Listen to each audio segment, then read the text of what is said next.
اور کس چیز سے نمرود کی جان لی جاتی ہے؟ ایک مکھی سے، جس کی کوئی اوقات نہیں، جس کو اگر مسل دیا جائے تو ذرہ برابر کے لیے خون صرف پتہ چل سکتا ہے مگر خون نکلتا نہیں ہے۔ حضرات محترم، جب یہ حد سے زیادہ بڑھنے لگا، رب کعبہ نے نمرود کے ناکوں میں ایک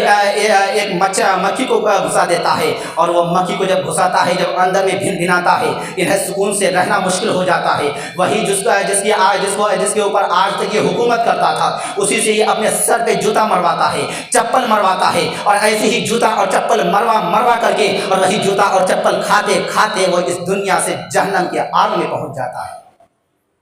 حضرات محترم، جب رب کعبہ کا عذاب آتا ہے تو پھر رب کعبہ کے عذاب سے کوئی نہیں بچ سکتا ہے۔ لہذا میں آپ سے یہ گزارش کر رہا تھا کہ جب رب کعبہ کا یہ فرمان ہوتا ہے، تو رب کعبہ کا جب یہ حکم ہوتا ہے تو رب کعبہ کے حکم کے مطابق ہمیں چلنا چاہیے۔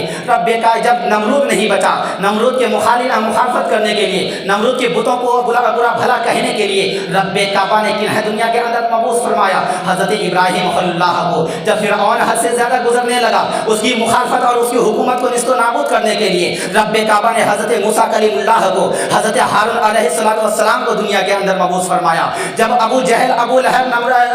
حامان، قارون جیسے یہ شیطان مردود جنم لیا ہمارے دین کی مخالفت کرنے کے لیے، قوم کو تباہ و برباد کرنے کے لیے، تو دنیا کے اندر رب کعبہ نے پیغمبر اسلام علیہ السلام کو دنیا کے اندر مبعوث فرمایا۔ جب رب کعبہ دنیا کے پھر اسلام کے اوپر آنچ آنے لگی، اسلام مسلمانوں کے اوپر آنچ آنے لگی، تو رب کعبہ نے مصطفیٰ جان رحمت کے نواسے کو میدان میں اتارا، کہا اے حسین جا اور دنیا کو یہ بتا دے کہ غلامان حسین اور خاندان حسین کٹ تو سکتا ہے مگر اسلام کو مٹنے کے لیے ہی نہیں دے گا۔ حضرات محترم، جب وقت آتا ہے پھر دین کمزور پڑنے لگتا ہے تو رب کعبہ نے خاندان مصطفیٰ سے پھر غوث السمدانی سیدنا شیخ عبد القادر محی الدین جیلانی کو جنم دیتا ہے اور کہتا ہے اے محی الدین